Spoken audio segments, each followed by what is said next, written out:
Quem tem, e eu pedi uns tempos atrás, eu até mandei uma DM pra ele, foi o cara do Alta Fidelidade, lá do canal da Alta Fidelidade. Falei, cara, ripa esse DVD pra mim, né? E ele te respondeu? Não. Ah, tá.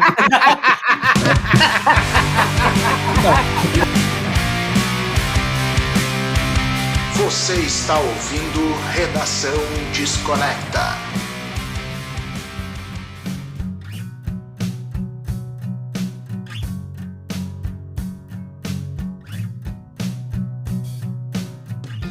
Fala aí, Desconectors, tudo numa boa? Marcelo Scherer na área, começando mais um Redação Desconecta. Todas as semanas a gente tem encontro marcado às terças-feiras, às 8 horas da manhã no Spotify e às 20 horas no Yotoba, no YouTube. É isso aí, né? Que essa pegou mal, hein, meu? Tá louco, velho. Tá louco. Hoje, a escalação oficial da seleção brasileira Desconecta aí. Inclusive, tem um até que tá com a camiseta oficial do nosso papo de hoje. É isso, Júlio? É isso aí. Hoje eu vim mostrar para que eu sirvo para alguma coisa. Boa. E ele já tá com a camiseta e nós vamos falar aí sobre o Born to Run, lançado em 25 de agosto de 1975, do Bruce Springsteen.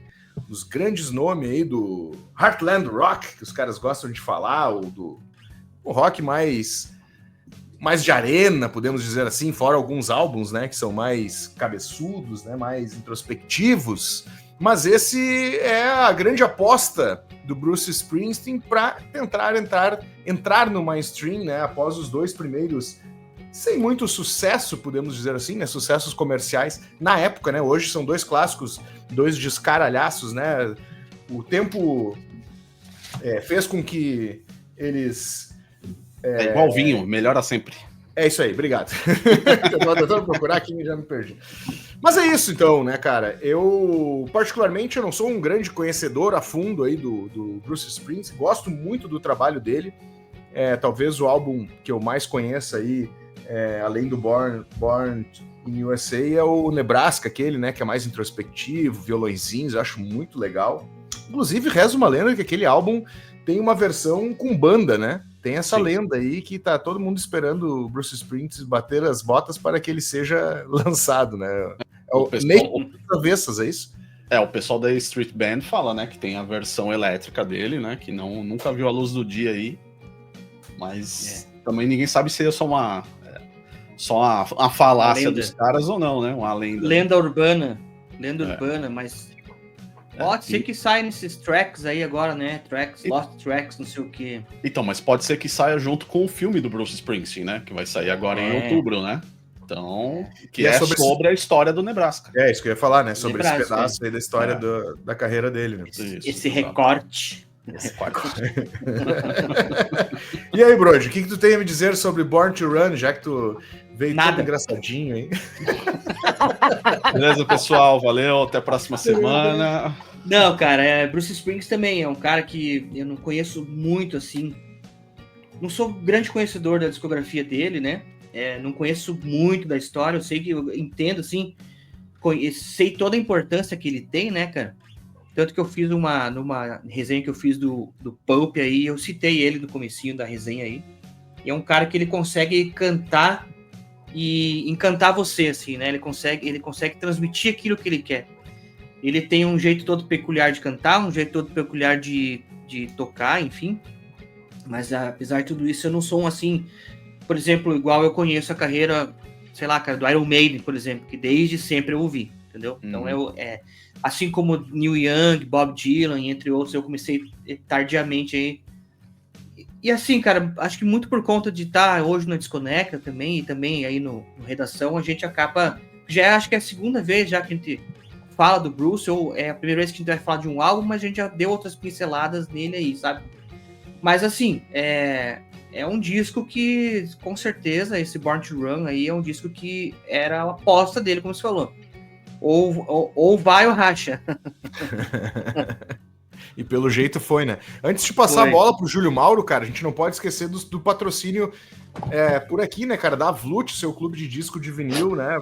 Faça faça o seu perfil e assine o seu plano lá e receba todos os meses um VLUT. E esse mês, cara, aliás, nós vamos começar agora com umas brincadeiras bem legais aqui. O Felipe nos mandou aqui, coloca me dá imagens aí, comandante. Imagens, comandante. Roda! Põe na tela aí que o botão subiu tudo. Roda! Olha! E esse mês, cara, o mais legal é que é o seguinte, cara, todos os meses para os assinantes há a batalha de bandas, né? Então esse mês o tema é o Apocalipse Sonoro e a gente vai ter esse chaveamento aí. Eu sei que o Felipe vai ficar triste, que é para sair acho que dia 6 o chaveamento, e nós já vamos dar com antecedência e azar o dele, né, cara? Mandou para nós, dia de spoiler. Tá aí, ó. Spoiler. Radiohead contra Ratos de Porão. Qual é a aposta de vocês aí? Rei de Orão? Deterão? Ah, não. Deterão? Esse não tá. Cara, eu vou na minha favorita. Eu gosto muito de Ratos de Porão, mas Radiohead pra mim é... Não, eu vou de Radiohead também. Eu vou de Radiohead também, cara. Tchau, gordo aí. Ó, Nick Cave e Billie Eilish. Cara, é difícil, ainda mais se a gente for levar... Quer dizer, se a gente pegar o histórico, né, assim, musicalmente falando, Nick Cave, né, assim, é um cara que tá aí desde os anos 90, antes ainda, começou lá na Austrália, no final dos anos 80, é um puta músico, né, cara, o disco atual dele é muito bom, acho que tu adquiriu ele, né, Brody? Do Nick Cave não, cara. Ainda não, tu pegou do Foo Fighters, eu achei que fosse, é porque a capa é branca, eu me confundi. É isso aí. Essa capa não é branca. Mas, cara, a gente tem a Billie Eilish aí vem galgando uma maturidade incrível nos últimos álbuns, né? Principalmente o mais recente dela, aquele Capa Azul. É maravilhoso, cara. Ela é aquele pop desconcertante, né? Não é aquele pop fácil. Pop estranho. Eu gosto muito, né, cara, de sons estranhos. E o Nick Cave também tem sons estranhos. Mas eu vou ficar com o Nick Cave pela história. Eu também. Eu vou de Billie Eilish pela crescente que ela tá vindo aí. Boa. Mas se pensar nisso, eu acho que a pessoa vai escolher Billie Eilish também, cara. Tem impressão. Mas vamos ver. Semana que vem a gente faz um recap desses votos aí. Bora, vamos ver. Lana Del Rey também é uma que vem amadurecendo muito nos últimos tempos aí. Inclusive ela cantou agora em algum festival junto com a galera do The Killers a música Ride With Me, ou Ride With Me, do The Killers, né, que é bem conhecida. Fez uma participação. Mas, cara, puta, quem é Lana Del Rey perto de Alice in Chains, né? Perto da Alice, né? Alice... Eu acho que essa daí não tem nem o que falar. Alice in Chains, não tem nem o que falar. Os velhos roqueiros só vão votar nos rock, né, cara? Lógico. Mas na última, daí que os dois são bons, quem vai votar em quem? Cara, falando em velha, né? A tiazona do The Cure. Ai, meu Deus, cara. É difícil, porque eu acho que esse aqui vai ser a batalha mais apertada, assim, cara. Boa. Porque a história dessa nova batalha é o som que vai sobreviver ao apocalipse, né? Então, aí entre o The Cure e o Megadeth, até ele coloca a tristeza épica ou a destruição total. Em quem você vai votar? Eu voto sempre no The Cure, né, cara? Quem é Megadeth perto do The Cure pra mim? Tá louco? Entende? Fim.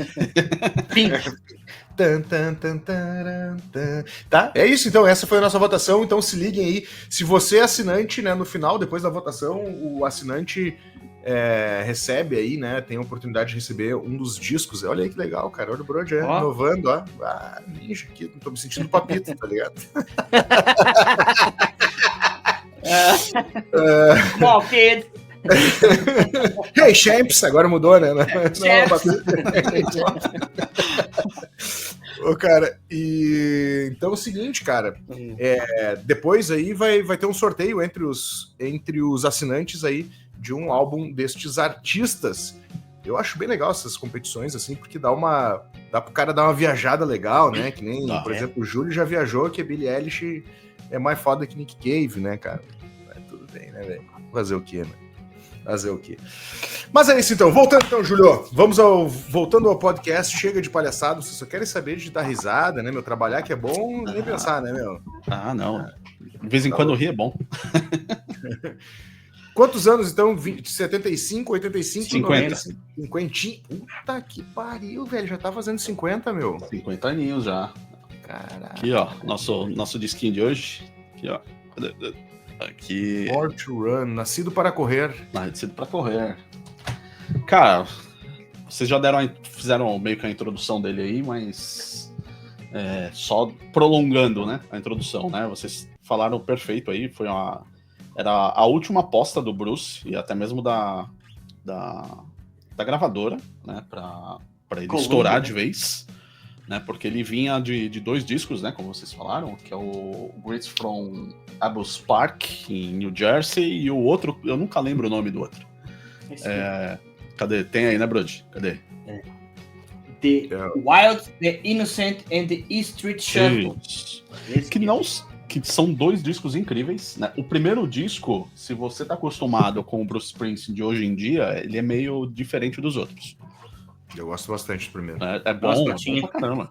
Ó, Shortinho. anos 70 na veia, né? E o clima e de era classe trabalhador, né? E o clima Outra de classe formação, trabalhadora, né? Depois a gente vai falar que desse aqui pro terceiro muda a formação, né? Muda. E essa foi uma aposta do Bruce, né? Na biografia mesmo ele fala que se esse disco não desse certo, ele ia voltar a ser peão de fábrica. Né? Operário. Né? Tanto que ele colocou tanto literalmente a alma, né, dentro desse disco, que a gente vai falar mais pra frente, lógico, né, que a faixa título, né, ele teve a ideia da faixa, né, ele diz na biografia, né, sentado na beira da cama dele, olhando para os discos dele, que ele gostava de ouvir Roy Orbison, Phil Spector e Duane Eddy. Né, são os caras que só referência, né? Era a referência dele para ser para tentar criar algo parecido com esses ídolos dele, né? E ele teve o estralo da Born to Run, né? A primeira peça, né, do quebra-cabeça, digamos assim, foi o riff de guitarra da música, né? E a frase, né? Born to Run. Não, a Tramp Like Us, Baby We Born to Run, né? A inteira, né? Mas Veio a frase, né? Que as 4 palavras, né? Isso, Born to Run, né? Exato. Aí ele falou, cara, agora ele ficou com aquilo na cabeça e falou assim, agora é transformar em algo maior, né? Falou assim, eu vou a partir daqui eu vou tentar montar essa não uma ópera, mas sim como eu diria, uma história, um enredo. É um enredo, né? Porque o disco ele conta, né? Uma história do começo ao fim. Tanto que, só pra te complementar aí, ele não lia livros, né? Então ele assistia filmes. Então, na cabeça dele, ele compunha como se estivesse contando uma história, né? Mesmo que o Ju falou, um enredo de um filme, né? Exato. Então isso ajudou muito ele a fazer isso aí. Deixa eu fazer uma pergunta, Brody. Vai lá. O Júlio que leu a biografia do Bruce Springsteen, ele era de família, a família dele era... Pô, cada um tem uma. Ó. Essa daqui é a autobiografia, de ele mesmo escrevendo, e o Brody sumiu. Tá aí. Apareci de novo. E essa eu nunca li, essa que o Brody tá. É do Peter né? Ames. Peter, deixa eu perguntar, Ames a origem da família dele. Eu sei que ele é de uma classe trabalhadora, né, cara? E aí o Brody falou, o cara não lia e via filmes. Tem uma conexão aí, né, cara? A questão dos livros para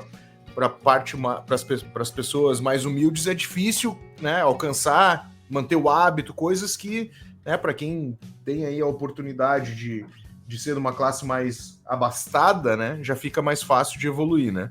E a segunda pergunta que eu até me esqueci agora neste momento, mas vamos para essa primeira, cara. Os coroa dele, qual é que era? Eles eram de classe baixa? Como é que era essa vida deles? Conta em alguns livros? Conta, na biografia conta. A mãe dele era secretária de um escritório de advocacia, né, e o pai trabalhava em fábrica. Né? Peão de fábrica. Peão de fábrica. Chão de fábrica. Chão de fábrica, né? Chão de fábrica. Só quero dar mais contexto aqui, agora me lembrei de uma outra coisa, me lembrei o que eu tinha pensado, cara, a gente tá falando dos anos 70, é isso, né? Anos 60, final dos 60 início dos 70. Isso. Primeira versão da banda, 69, quando eles começaram. Novinho. Beleza, mas eu digo assim, contexto de vida do Bruce Springsteen em contexto dos Estados Unidos nessa época. Se a gente pega, cara, o sonho americano, ele tá muito conectado com essa época aí, final dos 60, início dos 70, onde a classe média, que é o contrário do que está acontecendo hoje, tinha um poder aquisitivo relativamente... não tô dizendo que o cara vai ser rico, mas conseguia comprar sua casa, o que hoje em dia é difícil para nossa geração aqui no Brasil, lá nos Estados Unidos, que de uma certa forma era fácil até 2009, aí, quando estourou a bolha, se tornou praticamente impossível. Então a gente está falando de uma geração que, apesar de vir da classe trabalhadora, tinha condições de manter a sua família. Sim, mas a família do Bruce não era... Eles moravam no subúrbio de New Jersey, né? Então não tinha... Eles não faltavam, como ele diz na biografia, não faltava, mas também não sobrava. Entendi. Tanto que eles moravam junto com os avós deles na mesma casa, né? Eles dividiam a mesma casa. O Bruce, ele morava... Ele dormia num quarto que não tinha isolamento térmico, né, pro frio de Nova Jersey, e ele só não... literalmente morria de frio e não ficava com frio porque o quarto dele era em cima da cozinha, então passava o exaustor do fogão por dentro do quarto dele, aquilo ali esquentava o quarto dele. Entendi. Né? Então também não era tão fácil a vida assim. Não era fácil. Retiro o que eu disse.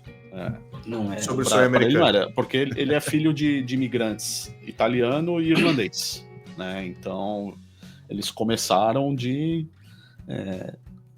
chão de fábrica mesmo, né? E os primeiros contatos dele com música, como a grande maioria, né, dos americanos, foi na igreja, né? Junto com música gospel, né? Com a música gospel, né? E lembrando que nessa época nos Estados Unidos, né, tinha ainda muito problema de segregação racial, né? Então meio que não...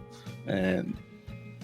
Não tinha muita interação entre brancos e pretos ali nessa época, né? Mas o Bruce fala, olha, aqui no subúrbio não tem isso, né? Não tem essa de divisão, porque tá todo mundo na mesma merda, né? O problema que eu tenho, o cara que é negro ali da esquina tem também, né? Ele falou assim, o único problema que tinha, ele falava, era quando eles jogavam, ou quando eles estavam brincando, ou jogando beisebol, alguma coisa, que saía a briga, saíam tudo no tapa, só que aí no dia seguinte já tava todo mundo bem de novo, com toda molecada, entendeu? Não tinha aquela de... uma infância normal. Isso, exato, uma infância normal. Né? Não vai... o cara não vai brincar com meu filho porque ele é negro, ou então porque o cara é branco, e etc. Ele até conta, né, na biografia dele, que teve no auge, né, dessa divisão, né, de racial, né, até teve alguns problemas no bairro, né, de algumas pessoas falam, olha, não se mete com o cara porque ele é negro, né, aquelas... O que a gente está cansado de saber que aconteceu nessa época nos Estados Unidos, né, mas pelo lado dele, né, no meio da amizade dele ali, ele nunca teve esse problema, né, então isso diz muito do que ele veio, né? De novo, né? Repetindo o que eu acabei de falar, né? Tá todo mundo no mesmo balde de bosta, né? Digamos assim. Então, para ele não tinha tato afundado, né? Então, ninguém solta a mão de ninguém, né? Se um afunda, vai afundar todo mundo, né? Tanto que ele faz questão, né? De quando ele conhece o Claremont, né? De trazer ele pra banda, porque puta, esse cara era ele e dois irmãos, né? Só dando contexto, o Claremont era o saxofonista dele, da Street Band, né? Gigantão, né? O The Big Man, né? Pensa o tamanho do negão, né? Que ficou com ele, né, na banda até ele falecer em 2011. Então, que ele faleceu de câncer. E é um cara que ele fala na biografia, não existiria Bruce Springsteen sem Clary Claremont. Não existe essa. Então já mostra muito como que era o pensamento do cara desde aquela época, né? E é isso, que mais? Vamos lá. Se a gente for contextualizar, cara, nessa época aí, longe. existiam muitos problemas, né, cara? Vamos tentar entender, tipo, quando eu fui para Nova York, nossa, parece tudo, né? Mas assim, cara, quem conhece Nova York como eu, né, cara? Para você sair de Nova York para Jersey é só atravessar a ponte, assim, como se fosse um bairro afastado de Nova York. E ali em Nova York tinham, sei lá, cara, tudo acontecendo, e lá em Nova Jersey nada acontecendo. E ele morava num lugar inóspito, assim, do nada, assim, né? Então isso ajuda, assim, a criar essa pessoa mais dura, assim, mais forte. E cara, quando ele passou por vários perrengues, né? Lançou o primeiro disco, que vendeu pouco, assim, vendeu acho que 70 mil cópias e tal. Daí ele lança o segundo, que daí foi um pouco melhor. Ele chegou a abrir pro Chicago, em 73, eu acho.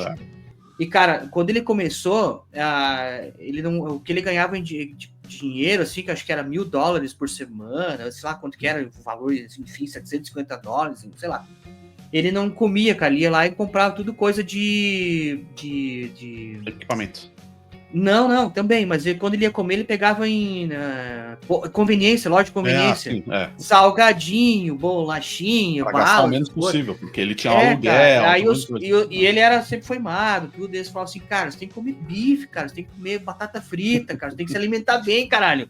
E ele falava assim, não. Daí, quando ele foi tocar com Chicago, que aquela banda Chicago, né? Já tinha uma certa reputação, assim, primeiro disco Chicago 69, 73, acho que para 74 eles lançam o Chicago quarto ali, acho que é isso. E eles foram abrir alguns shows e, cara, viajavam junto no avião, chegaram a viajar junto no avião, estavam no mesmo hotel, estavam vivendo, só que eles não tinham, assim, eles tinham o set deles, cara, os Springsteen sempre foi uma pessoa de fazer sets longos, né, tocar 1h30, depois 2 horas, e lá ele era limitado a 40 minutos, ele fala assim, não, cara, eu não sou assim. Eu quero mostrar que eu sou mais que esses caras, sabe? E ele começou a ficar muito puto assim, cara, sabe? E o empresário dele, que não lembro como é que é o nome do cara na época ali, Apple, acho que é, né? Com 2 P's ali, Apple, coisa assim.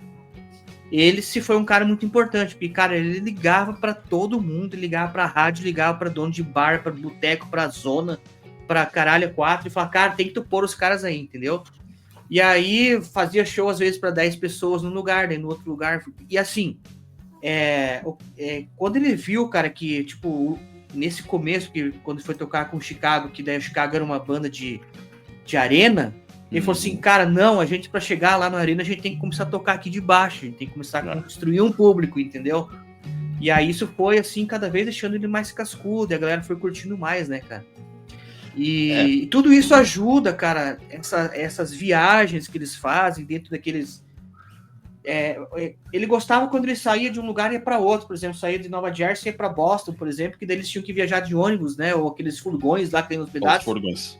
Aí ele falava assim, eu sentava ali na frente com o motorista e tal, e eu ficava passando todos os estados, as cidades, vendo o cotidiano das pessoas. Daí ele sentava com o caderninho assim e anotava uma frase. E ele anotando, e ali ele foi construindo, cara, isso aí foi tudo dando embasamento para ele chegar, quando ele lança, então, Born to Run. É um disco que ele fala, assim, dessa classe operária, e principalmente do americano como ele é, né? Não aquela coisa fantasiosa, assim, sabe? Então isso aí ajudou muito ele, né, Júlio? Os dois primeiros, o primeiro disco, quando ele lançou, né, ele foi uma surpresa para ele mesmo, né? Que alguém quis produzir o disco e lançar o disco dele, né? Tanto que quando começa a banda, ele e a banda, né? Sempre foram o forte deles até hoje não é os discos de estúdio, sim os discos ao vivo, né? Quem já viu um show do Bruce sabe que é um espetáculo inacreditável, né? E o primeiro produto dele, que eu também esqueci o nome dele aqui, Brody, que quando vai apresentar para a gravadora, né?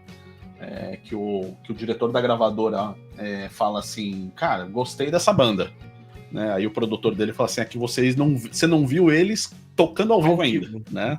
Isso já desde o primeiro disco, o cara já tinha essa pegada do ao vivo. Então, eles tocavam em boteco, tocavam em ginásio de escola, né?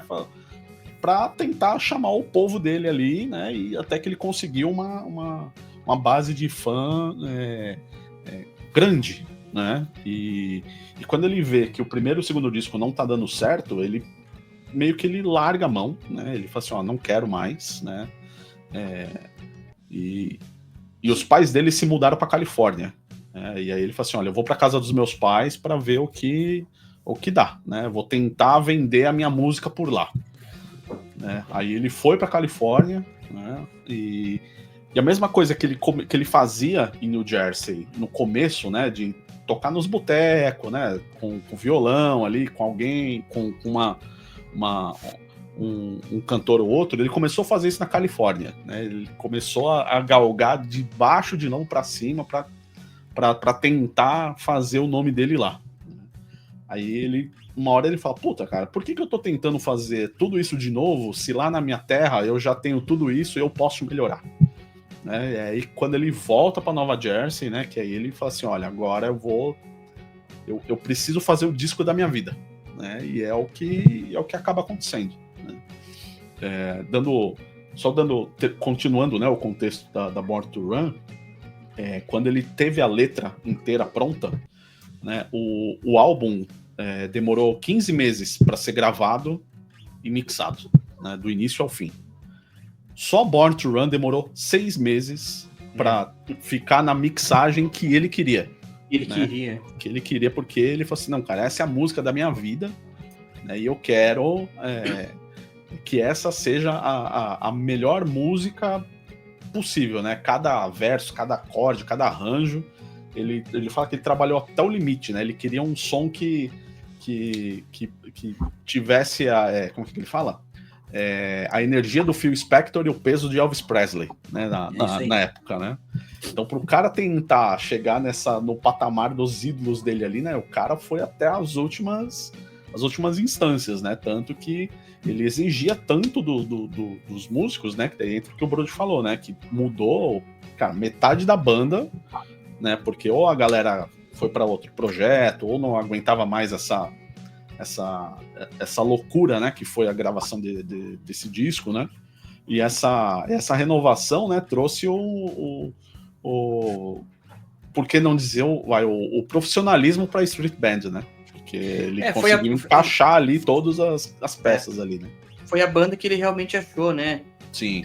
Eu tava lendo esse livro, relendo os pedaços para chegar só no recorte aí do Born to Run, mas daí você tem que ler 3 capítulos para trás, mais 3 para frente para chegar no livro, né? E não, enfim. Mas tem quando saiu o baterista, né? Que teve um baterista que saiu Carter, porque brigou no estúdio ali, acho que até com esse Claremont aí, né? Sim. E aí eles se xingaram, daí o Bruce Springsteen sempre foi um cara assim que apaziguava as coisas, mas ele falou, cara, nesse momento não teve. Cheguei lá e falei assim, cara, tu tá fora da banda. E o cara falou, não, você tá brincando. Eu falei, não, cara. É sério. Com dor no coração, mas assim, você tem que aprender uma lição, entendeu? O negócio é o seguinte, você não tá mais na banda, é isso. Foi, né? E chamou um outro cara, ficou, não lembro o nome, e depois entrou esse que gravou o Born to Run aí. Uhum. E aí ele conta, né, nessa biografia que eu li, que eu tenho aqui, que eles estavam ensaiando e eles tocaram lá meia hora, daí ele olhou para trás, o baterista, daí ele fez assim com a mão, sei lá, ele fez assim o negócio, e o baterista parou, ele falou assim, opa, tem um negócio diferente aí, é sempre isso que eu queria. Daí ele fez assim, é isso aí. Aí virou, tocou mais meia hora, daí ele só fez assim, ó, virado para frente, né, porque quando você ensaia um show grande assim, você tem que ensaiar olhando para a plateia, levantou a mão assim, o baterista parou e falou assim, era isso que eu queria no baterista, cara. Era tudo isso que eu imaginava no baterista, eu nunca tive. Entendeu? Aí ele viu que realmente estava... Max Weinberg. O cara está com ele até hoje, né? Tá com ele até hoje. É aquele cara lá. E é um disco assim, cara, que, como você tá me falando assim, né, que a primeira música foi gravada, Born to Run, quando eles gravaram lá o compacto e entregaram na gravadora, o presidente falou assim, cara, vocês têm uma música de sucesso aqui. Daí ele falou assim, pois mas eu preciso de um disco. Entendeu? Aí ele começou a compor as músicas e tal, e é a primeira vez que ele começa a falar assim sobre morte também, sobre outros anseios daquela galera ali de 1975 que vivia no Hell's Kitchen, vamos dizer assim, né, cara? Vivendo sempre naquele limite, assim, sabe? E não por nada, né, cara? Mas ele é a voz de toda essa galera aí, né? E ainda hoje né? E é isso, cara. Não é por isso que ele é conhecido como The Boss, né? Porque ele é o chefe de toda essa galera que não era... que não tinha o mérito, né, de algum artista. Falar assim, olha, eu vim dali, eu continuo ali, eu vou morrer ali, né, na periferia de New Jersey, né, do que a gente tá falando aqui, né. Sim. E essa parte da gravação, né, porque ele fala, né, que eu preciso ter um disco, né, demorou tanto, né, para sair, né, esse disco, para você ter uma ideia, o disco saiu, supor, na quinta-feira, na sexta-feira, eles começaram o primeiro show de turnê do disco. Né? Eles começaram o turnê do disco sem ter lançado o disco, pra vocês terem ideia. Né? Foi muito em cima, assim, porque era a agenda muito cheia. Muito cheia. Por isso, né, Marcelo? Por isso que eu te digo, assim, para ele é cada vez mais ter esse senso de coletividade, né? De você ter essas pessoas junto, próximo, aumentar essa base de fãs aí, né? Então, por isso que foi importante ele, penso, né? Passar por todos esses degraus, assim. O Arthur ia falar degraus. Degraus. Esses degraus, assim, para hoje chegar no patamar que ele tá, cara. Acho que se ele não tivesse, naquele momento lá com o Chicago, assim, não, cara, a gente não é banda de arena. A gente é banda de clube. De boate e tal, entendeu? Se a gente não fosse tocar. E uma outra pessoa que foi muito importante para ele nessa época, cara, foi o Jon Landau também, né? Que era um crítico do Boston, não sei o que lá. E ele tinha... produtor dele, né? Depois virou produtor. Ele assistiu um show, ele era fã porque o Bruce Springsteen, ele gostava muito de ler as resenhas sobre ele. Para saber o que os críticos estavam falando, se estavam falando bem ou mal, e onde ele poderia melhorar, né? Ou para criticar, enfim. E ele leu essa resenha, estava na frente de um clube lá, queria tocar em Boston, enfim. E aí chegou o cara do lado e falou assim, daí, gostou da resenha? Pô, legal. Pois é, prazer, sou o Jon Landau. Falei assim, você que escreveu? Sim, pô, daí ele dá ser uma amizade. Os caras começaram... Porque o Jon Landau já tinha falado mal de outras coisas, tipo, de produção, não sei o quê. E eles ficavam horas no telefone, assim, conversando, né? Ele queria entender por que você falou mal de tal música, por que você falou mal de tal show e tal, né? E aí esse cara foi muito importante. E depois de um ano ele retorna lá nessa cidade onde ele tocou. Lembrando, né? Nessa época do Born to Run, o Bruce Springsteen tinha 25 anos, né, cara? E um ano depois, o Jon Landau fazia 27. Daí ele tava passando por desemprego, divórcio e tal. Ele tava numa fossa. Mas quando ele assiste o show, ele fala, cara, aquilo ali reanima a minha vontade de ouvir rock, assim, Bruce Springsteen. Cara, ele faz uma... Tá aqui no livro aqui, cara. Eu não vou ler pra vocês que é meio longo. Mas é uma resenha que ele fala assim, eu escrevi pra mim, eu escrevi essa resenha pra quem vai ler e vou escrever essa resenha pro Bruce Springsteen. Então isso aí é sensacional. O título dessa resenha é O Futuro do Rock and Roll. Acho que é isso aí, cara. Eu acho que até o cara do livro fala, acho que até hoje é uma das resenhas mais sinceras e mais melhores, assim, que teve, assim, sobre Bruce Springsteen e tal, né? Eu peguei eu abri online aqui o livro, né, que é dessa biografia, né, que ele tava falando, que a gente tava comentando, né, que o disco ficou pronto 72 horas antes, né, do início do show, né? Eu peguei aqui para ver a data certinho, né? Aí tem uma hora que ele fala assim, né? Vou ler aqui na íntegra, né? Assim, ó, a minha luta com Born to Run duraria mais alguns meses, né? Recusei o seu lançamento e finalmente atirei na piscina do hotel, né? Ele pegou como se fosse a master que levaram para ele ouvir e tacou na piscina do hotel porque ele não estava gostando do negócio, né? Aí ele fala que o produtor dele, o cara que entregou, né, a fita para ele, ficou com o olho esbugalhado, né? Falou, pô, como que você faz um negócio desse, né? De jogar a fita que a gente tá pedindo para você ouvir, né? Para ver se a gente finalmente lança essa porcaria desse disco, né? E você não faz um negócio desse, né? Aí os caras voltaram pro estúdio, né? Remixaram, né? Aí o Jon Landau sentou com ele de novo, depois de uns meses, umas semanas, 2 meses, não lembro o que ele fala. Aí ele fala assim, ó, o Landau foi lá e me explicou, né, pacientemente, né, falou assim, ó, que às vezes a arte não sai 100% do jeito que o artista quer, né?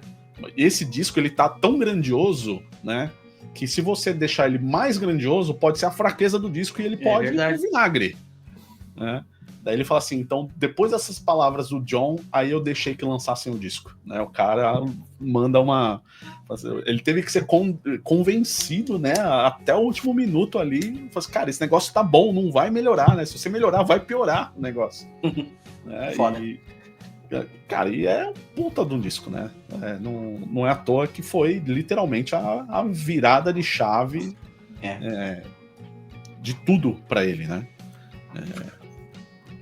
Frente aos outros, ele me parece tem muito mais unidade, né, assim, sim, musical, uma frente aos outros dois primeiros, assim, parece ter uma coerência musical maior em termos de direcionamento musical deles. E eu acho que tu tocou num ponto bem interessante, né, ele é grandioso, né, a produção, né, mesmo que os outros tenham sopros que dá essa impressão de coisas grandiosas, parece que a melodia construída nessas músicas, ela soa realmente grandioso, né. Fora essa parede sonora que ele conseguiu no estúdio, né? Os outros discos são bons, a produção não é ruim, mas parece ser mais magrinho que esse, podemos dizer assim, né? Eu acho que é mais encorpado, né? Exatamente por ele colocar, cara, a vida inteira dele dentro desse disco, né? Era o futuro dele ali, né? E você falou, né? Dessa parede musical aí, tem de tudo, né, cara? O disco já começa com uma harmônica ali, né? Na Thunder Road ali. Cara, não foi o primeiro disco do Bruce que eu ouvi, né? Eu comecei pelo Born to USA, acho que como a grande maioria de todo mundo, né?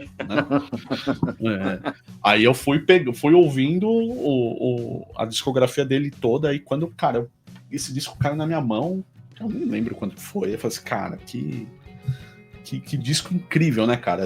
A música começa com uma harmônica ali que você fala, né? Ó, da onde que vai, o que vai surgir disso, né, cara? E ela vai subindo, cara. E o disco, cara, vai, cara, numa crescente que você fala, cara, não é possível que existe esse disco e eu não conhecia antes, né? Porque, cara, é um absurdo, né? E fora o que o saxonista faz, né, cara? O Big Man, né, cara? É uma coisa extraordinária os metais desse cara nesse disco, né? Todos os discos que ele participa, cara, a parte dos metais são incríveis, né? Mas nesse disco, cara, eu acho que é o auge do Bruce, é o auge da banda, é o ponto máximo ali onde eles chegaram. Falaram assim, olha, a gente é capaz de fazer isso aqui, né? E explodiu até hoje, né, cara? Você não vê um show do Bruce Springsteen, a gente até conversou, né, um tempo atrás, né, que eu falei pra vocês que eu peguei uns shows aí meio que piratas do Bruce, né? Você não vê, cara, um show do cara vazio, você não vê um show da galera que não canta junto, ou que se emociona junto com o cara. Cara, literalmente é um showman, cara. Não tem... se eu fosse definir, né, ele em uma palavra, além do The Boss, lógico, né, seria, cara, um showman. Não tem show ao vivo melhor do que Bruce Springsteen. Pra mim é o melhor cara pra ao vivo, pra você ouvir. Eu não gosto muito de discos ao vivo, cara, mas todo disco do Bruce Springsteen ao vivo eu ouço. Tanto que eu tenho um box aqui, ó. Vou pegar aqui. Eu lembro disso aí. Aqui, ó, esse boxzinho aqui, ó. Cara, não lembro quantos discos são. Tô sem óculos aqui. Acho que são 12 discos. São 12 shows ao vivo dele que foram transmitidos pela rádio. E um melhor do que o outro. não tem o que falar. Ó, tem de todos os... o que você imaginar que tem de show do cara. E é incrível esse cara e essa banda ao vivo. Legal. A identificação do público com ele também é muito grande, né? Principalmente o público americano, né? A gente vê o tipo de artista que ele tem um respaldo muito forte nos Estados Unidos, né? Na Europa também, né? Na Inglaterra, os caras curtem ele, mas eu acho que essa identificação mesmo sendo de família imigrante, a identificação dele com o americano, né? Óbvio, né? Que a gente pega discos depois desse, como Born to USA, que consolida essa conexão, né, com o público americano. Mas eu até... A minha questão até, na realidade, é assim, cara... Tem caras que parece que não pega fora do país, assim, né? Principalmente se pega os Estados Unidos, né? A gente tem um cara que é muito parecido entre aspas, né? Mas é da mesma geração. Que é o alemãozinho, aquele lá que até me fugiu a palavra, meu. Tom Petty. O Tom Petty. Cara, é um cara que ele pega muito nos Estados Unidos, mas ele não pega fora muito, assim, né? O Bruce ainda consegue pegar a Europa. Mas eu não vejo essa devoção, né? Posso estar enganado, né? Porque eu também não... ouvi poucas vezes shows deles ao vivo fora não, né? No Brasil, né? Acho que ele chegou a vir alguma vez, veio, né? Veio o Rock in Rio. Springsteen. Bruce Springsteen. Veio. Acho que o mais recente foi o do Rock in Rio, né? 3 horas e 45. É um animal, né? Uá. É foda. Mas tu vê que, cara, ele poderia vir muito mais, né? Pelo tamanho que ele tem, né? Não sei se passa essa impressão de que não é um artista que estourou. De novo, né? Na Europa ele tem um puta público, mas parece que no Brasil as coisas não andam tão alinhadas. Eu acho que não é o gosto do brasileiro, né? Como diz um amigo meu, do afegão médio, né? O afegão médio. O estilo de música do Bruce, né? É uma coisa mais, cara, é um rock mais clássico, né? Ele passa, como que é, Marcelo, que você falou no começo lá? Heartland Rock. Isso, Heartland Rock, né? Não entra, não é o que o brasileiro tá acostumado a ouvir de rock, digamos assim, né? Sim. Mas, cara, quem não conhece Bruce Springsteen, cara, e pega pra ouvir, é certeza que o cara vai se viciar, né? Porque é foda. Lógico, né? Tem uns discos ali que é meio duvidoso de qualidade, né? Mas...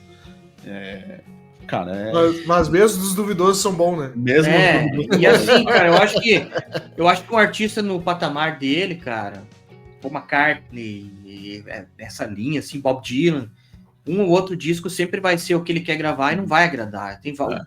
Bob Dylan tem, Paul McCartney tem, né, cara? Mas eu tava me lembrando aqui, cara, quem assistiu o documentário do Billy Joel, né? Eu acho engraçado, assim, porque a história de vida dos dois é meio parecida. Os dois vieram daquele lugar inóspito, assim, sempre passando perrengue e tudo, né, cara? E no caso do Billy Joel, ele tinha um pai que não era presente, assim, cara. Um pai que, sei lá, tinha lutado na guerra, que o sobrenome dele é alemão, né? Eles são de descendência judaica e conseguiu fugir lá da Segunda Guerra não sei como ele conseguiu fugir do campo de concentração, né? Uhum. Então, e o pai dele nunca foi presente, assim, se separou da mãe, deixou a mãe, depois a mãe teve problema com o alcoolismo e tudo isso, sabe? E aí tem um momento no documentário, na parte 1 do documentário do Billy Joel, que ele fala assim: eu e o Billy Joel são muito parecidos. Apesar de ele vir do interior de Nova York e eu vim do interior de Nova Jersey, nossa história de vida é bem parecida. O que me chamou a atenção é assim, cara, nesse caso aí do Born to Run, onde é a virada de chave, eu acho que é onde o Bruce o Bruce Springsteen, ele assume as rédeas do negócio, entendeu? Ele fala assim: eu tenho empresário, mas eu tenho que, sabe, controlar tudo isso aí, né? Senão o cara pode me passar perna, enfim, entendeu? Aonde ele pega isso e toma para si, né? Com Billy Joel aconteceu bem mais tarde, empresa. Cara, tem só para fazer um parênteses, quando o Billy Joel, em 80 e poucos, ele casa com aquela modelo famosa, que depois ele lança aquela música Uptown Girl, que é famosa, né? Eles pegam um carro, assim, vão fazer um rolê pro interior, assim, cara, igual o Bruce Springsteen fazia, mas ele é mulher. Tipo, vamos viajar, estamos de férias esse final de semana, vamos tagar, vamos sair de carro. Cara, todas as cidades que eles chegam, assim, que eles vão num celeiro conversar com um cara que tá querendo, fala assim: ah, mas esse celeiro aqui é teu. Ah, mas aquela casa lá é tua. Eu falo: não, essa casa não é minha, era o empresário do cara que comprava as coisas no nome dele, entendeu? Tipo assim, foi passado para trás em muitas coisas. E aí quando ele assume isso, né, cara, ele fala assim: não, a partir de agora, e daí ele, realmente, assim, ele estoura, né? Então, duas histórias de vida meio parecidas, assim. Mas... Maluco demais, cara, maluco demais, né, meu? Eu acho que o Brody comentou, né? Não, é o tipo de artista também que eu acho que a idade faz com que tu vá conhecer um pouco mais ele, assim, né? Porque o cara na adolescência quer um som porra louca, né? E aí, tipo, nos anos 90, o que o Bruce Springsteen fazia já não era mais porra louca nos anos...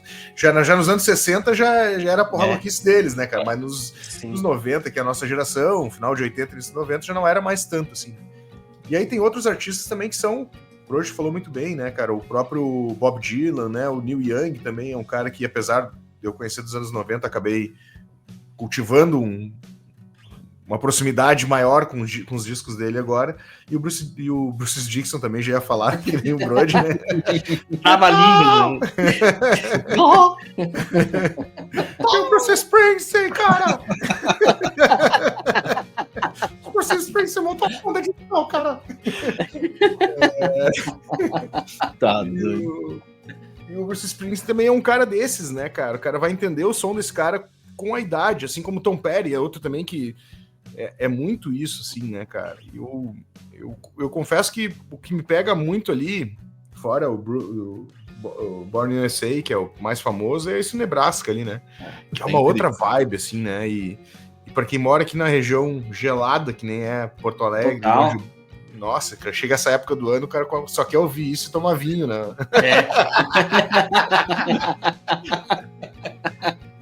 Cara, mas eu lembrando aqui de a gente conversando, você falou do Born to USA, eu ouvia isso quando eu ia no cinema, né? Que em 85, 86, a diversão de domingo era ir no cinema.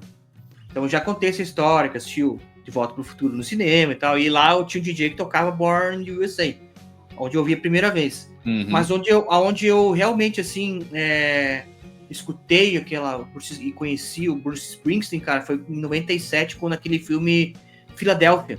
Lembra? Que tinha o Tom Hanks, que era... ele ganhou o Oscar, né? Isso, ele era... então, nesse filme aí tinha a trilha sonora dele, né? Streets of Philadelphia, que faz parte desse filme. E eu lembro disso, assim, de escutar e assistir o filme, fiquei impactado com aquilo lá, cara, porque nunca tinha visto um advogado homossexual e que tava com AIDS, cara. Eu falei, porra, que é isso, entendeu? Isso me impactou, cara, assim. Sim. E a música, né? E a música de fundo, então, tem tudo a ver, né? E eu achei muito massa, assim, cara. Então eu me lembro disso, assim, perfeitamente, desse momento, assim, dessa época, eu escutar Streets of Philadelphia. Nossa, e tocava, assim, tipo, 24 horas na rádio, né, cara? Meu Deus. Cara, e é uma música... boa pra caramba. Não é à toa que foi vencedora de melhor trilha sonora do Oscar, né, cara? É música original, né? Não foi trilha sonora, né? Música não original. Sei. Não sei. Ganhou alguma coisa. Ganhou, cara. E é incrível essa música também. Ele tem, né, algumas músicas assim que você fala, puta, né, cara? Isso aí é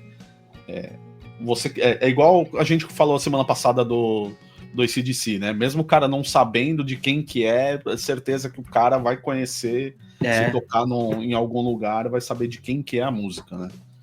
Tem porque o timbre é sempre o mesmo, o vocal é aquele vocal que é característico, que é só dele, né, cara?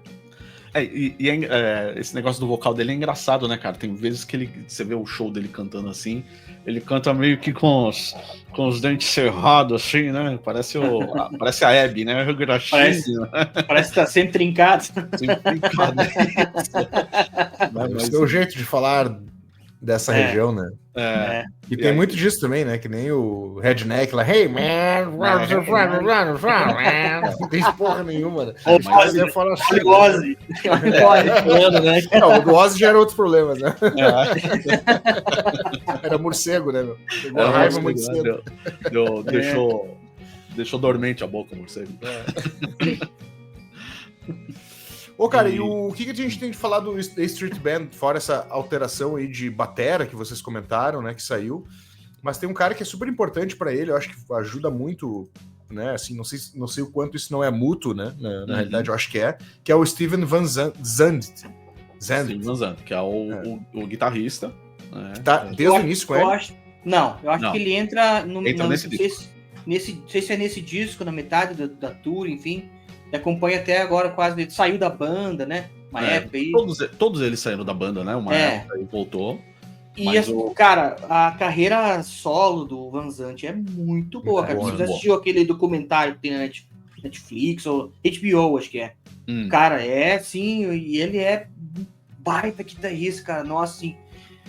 Eu acho que, assim, ele poderia contribuir muito mais, assim, dentro da banda, né? Porque ele é um cara, assim, que tem uma capacidade incrível. Mas acho que ali ele se propôs o seguinte, não, cara, quem tem que brilhar é o cara, eu tô aqui pra fazer o cara brilhar, entendeu? Mesmo assim, ele tem uns riffs de guitarras que são maravilhosos, cara, dentro do Bruce Springsteen. Ele entrou nesse disco e ele participa de uma faixa só, né? Deixa eu pegar, eu não lembro de cabeça qual que é a faixa, mas ele que no 20th Avenue Freeze Out ele participa, né? É a única música que ele participa tocando, mas ele que coordenou os metais do disco inteiro. Olha aí. O Bruce já conhecia ele, né, da noite, né, do cenário de Nova Jersey, e chamou ele para tocar, né, para ajudar ele a tocar guitarra nesse projeto, né, nesse disco. Eu tô chegando aqui por último, eu vou dar o mínimo pitaco possível, né? E como ele tinha muita facilidade da outra banda que ele tinha com os metais, né? Aí ele coordenou toda a parte de metal desse disco, né? E, cara, é o que o Brody falou, né? A carreira solo dele é incrível, né? Com demais, cara. E como ator também, vocês sabiam disso, né? Sim. Ele é ator também, ele participou de um filme bem famoso, cara. Não tá tentando me lembrar. Série Sopranos. Sopranos. Ele tá lá e, cara, não faz feio, não. Figuraça. Figuraça, né, cara? E essa é outra série, hein? Essa série daria algumas horas de conversa, né? Essa série. E o cara, acho que o mais importante, né, da banda, além do Bruce, é o Big Man, né, cara? Isso aí não tanto que, né, não sei se vai mostrar aqui que eu tô com fundo, essa capa, né, tem o Bruce e tem deixa eu tirar o filtro aqui, fica mais fácil, peraí. Aí vocês vão ver a bagunça. Ufa, cara. Eu tava sem respirar por causa daquela menininha de novo. Ah, não. Eu tava ficando ansioso aqui. Pode crer. A capa tem o Bruce e o Big Man, né? E essa escolha, né, de capa foi feita pelo Bruce Springsteen exatamente pelo fato de ele falar assim, não, eu tenho que mostrar, né, porque como o show, né, eles fizeram o show antes do disco, antes do lançamento do disco em si, então eles não tinham capa, não tinham nada, né, e no show ele trazia, como desde sempre, né, na hora do solo do Born to Run e da Thunder Road, ele chamava o Big Man pra frente do palco, né, pra ele fazer o solo, né, e os caras achavam estranho, como assim, né, o cara tá chamando pra ter um destaque na banda, uma banda de branco, um negro, né. Aí ele falou assim, não, cara, então na capa eu vou fazer questão de mostrar que o cara que me ajudou totalmente nesse disco é o Big Man. Então, aí o cara já chegou e falou assim, ó, quem manda aqui sou eu, então se quem quiser gostar, que goste, quem não quiser, não goste. É isso aí. Né? E tanto que, cara, eles eram, assim, ele falava assim, a amizade, nós juramos amizade eterna, né, na Backstreets, né, ele tem uma frase, né, que ele finaliza, né, a música com, né, o We're Forever Friends, né, que foi essa música, ele fala que ele só fez exatamente para ele ouvir o solo do Claremont, entendeu? É um negócio assim absurdo, cara. Quem não leu essa biografia, a autobiografia dele, cara, tem que ler, porque é um bagulho absurdo, assim. A parte que ele... O livro inteiro é bom, mas a parte que ele conta, né, de como foi feito esse álbum, cara, você fala assim, cara, é surreal que eu tô lendo aqui, né? E tanto que esse disco, ele é diferente, né? Digamos assim, né? Que quando ele foi lançado, né? Na mesma semana, o Springsteen foi capa da Time e da Newsweek. Caralho. Na mesma semana. Que é assim, nenhum artista desconhecido do público teve essa notoriedade que o Bruce Springsteen teve com esse disco, né? E o tanto que as rádios abraçaram esse álbum e tocavam ele, cara, de cabo a rabo, porque ele é um disco curtinho, ele tem 39 minutos, 8 músicas só. 8 músicas. É tanto que tem shows do Bruce que ele toca o disco praticamente inteiro, né? E se você pega Que saudade dessa época de disco, era bom, era isso, né? Bom, né? Curtinho, né? E... Cara, você pega pra ouvir, cara, você deixa ele no loop aqui. Hoje mesmo eu coloquei pra ouvir, sei lá, eu ouvi ele umas 6 vezes em seguida, assim. E você nem vê passar de tão bom que é. 39 minutos. 39 minutos. E tanto que que tem tanta música boa nesse disco que no Greatest Hits, né, do Bruce, tem duas músicas desse disco, né, que é a Born to Run, a Thunder Road, lógico, né?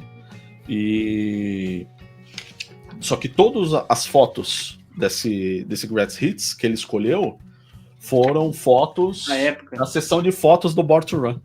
Que loucura, né? Foi emblemático pra ele mesmo, né? Marcou pra ele, né? Marcou, né, cara? Mudou a vida dele totalmente, né? Não teve... Loucura, né? Sem esse disco não existiria Bruce Springsteen hoje em dia. É o que eu falei. É o disco do Ou Vai ou Racha. Ou Vai ou Racha, exatamente. Ó, tanto que a contracapa aqui, ó, é a capa da biografia que eu tenho aqui. Biografia. Que é do Corvetinho que ele comprou. Músicas de destaque.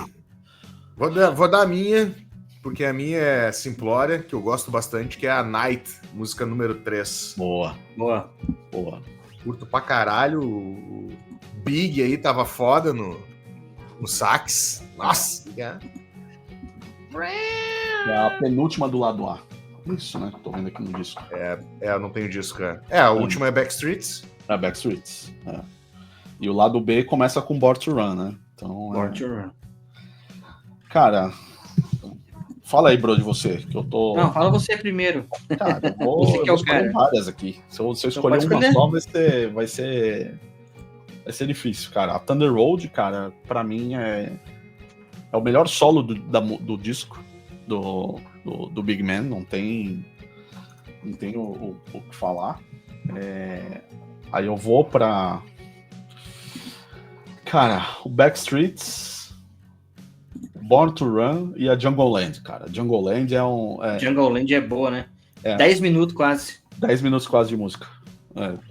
Deixa eu ver, pegar no Spotify aqui. Tem 9 minutos e 35.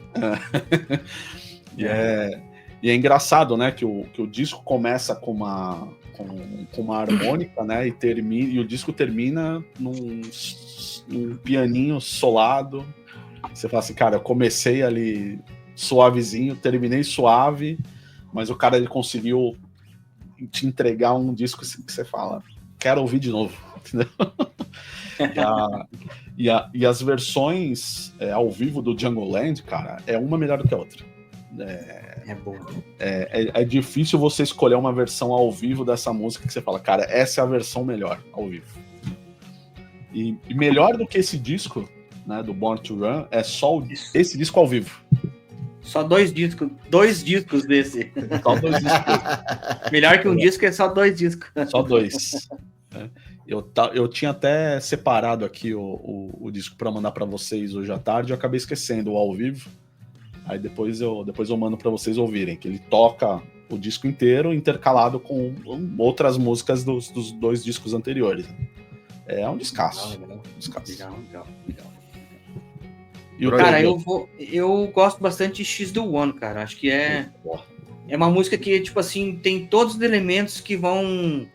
Olha a palavra. Cercear a carreira dele dali pra frente, entendeu? Ai, meu Deus. Não, mas é boa, cara. Tem Jungle Land, eu gosto. É que assim, cara, tá falando pro Júlio, né? Antes de você entrar e começar a gravar, que quando eu vou deitar, que eu vou pro quarto, assim, que eu vou deitar ali 11 horas por aí, eu já tirei um cochilo no sofá. E daí quando eu vou lá, cara, esse é o momento que eu coloco meu fone de ouvido e até eu pegar no sono, às vezes demora um pouco, né, cara? Então, pra mim não ficar assistindo série e tal, eu fico ouvindo o disco. Foi assim que saiu, eu ouvi o disco do Pulp, tô ouvindo toda noite, do Turnstile também, e o do Bruce Springsteen acontece a mesma coisa, entende? Então aí é onde você consegue, naquele momento, assim, de breu total, de paz, né? Absorver o que tá acontecendo, cara. Então é nesse momento. Então tem umas músicas que realmente são mais, outras menos, mas eu acho que She's the One, cara, é a música que tem todos esses elementos, assim, que a partir do Darkness on the Edge of the Town até principalmente ali o Born on the USA, é onde segue ele consegue, ele segue essa formulazinha, falando assim, pera, isso aqui é o que dá certo, e bora, vambora. Bora tomar uma, bora. E essa música, acho que é a que mais tem piano, acho, nessa She's the One. Que é o piano sempre assim, né? Sempre. Sempre. Eu acho que ela entra como se fosse a base da guitarra acompanha, né? Acompanha. Isso é bem legal, eu gosto dela. É ótimo essa. E o que eu queria, cara, muito, assim, se eu tivesse muito dinheiro sobrando, né? Não tem nem pouco sobrando, quanto mais muito. é conseguir o box de 30 anos desse álbum. Que aí ele vem esse disco, né? O remasterizado. Essa minha versão aqui é a versão nova, de 2022, acho que é de 2022. Que esse aqui foi o último disco, inclusive, que eu trouxe da iMusic, foi ele. Antes de entrar a taxa das brusinhas. E tem esse disco remasterizado, tem a versão ao vivo, né, que é a da Hammersmith Odeon, em 75, lá em Londres, e tem o documentário em DVD da gravação do álbum. Eu nunca consegui assistir esse documentário. Tem disponível tanto na Netflix como na Amazon, mas só nos Estados Unidos. Né? Nem com VPN consigo assistir esse cara, pra você ter ideia. E pra gente procurar em modos alternativos, cara, eu nunca achei esse documentário pra assistir. Dizem que é incrível, mas eu nunca assisti. Quem tem, e eu pedi há uns tempos atrás, eu até mandei uma DM pra ele, foi o cara do Alta Fidelidade, lá do canal do Alta Fidelidade. Falei, cara, ripa esse DVD pra mim. Né, e ele te respondeu? Não. Não. Chegamos ao fim de mais uma Redação Desconecta. Ô, Broche, foi o patrocínio aí, depois dessa eu vou acabar o programa. O patrocínio por aqui da Vlut, cara, lembrando que agora a temática aí das batalhas de banda nesse mês de agosto, mês do Cachorro Louco, talvez por isso seja o Apocalipse Sonoro, agora que eu conectei o Putas Calça, quer dizer... Demorou um pouco, né, cara? Apocalipse Sonoro, então a gente tem aí as batalhas das bandas, lembrando que no final dessa batalha sempre rola um sorteio aí entre os assinantes, então assina lá a Vlut para levar aí um disco destes artistas aí que estão nessas batalhas. Esse mês a gente tem Radiohead contra Ratos de Porão, Nick Cave and the Bad Seeds versus Billie Eilish, também Lana Del Rey. Lana Del Rey. Lana Del Rey. Tô cego. Lana Del Rey. Mas Del Rey me lembra aqueles carrão Del Rey das antigas. Alice in Chains, o Alice nas Chains, o The Cure e o Megadeth aí, né? Então vota lá e te inscreve, assina a Vlut aí, sempre um descasso todos os meses que você recebe aí. Fechou? Fechou. É nóis. Então tá, semana que vem estamos de novo, não esqueça aí de acessar todas as terças-feiras, dá like, deixa comentário, siga a gente no Spotify e também no YouTube. 20 horas da noite. 20 horas da noite. Todas as terças-feiras, às 100 ponto. Isso quando não se perde, porque o Spotify não entrega. Não, o Spotify entrega direitinho, o problema é o operador. É o operador, né? Eu quis salvar dessa, mas não deu. Dorme demais. Só um spoiler, hein? Semana que vem um episódio bem legal, cara. A gente tá preparando aí, ó. A cura. O curado. A cura. Vamos lá. Um abraço, até mais, pessoal. Abraço, até mais. Falou, galera. Valeu.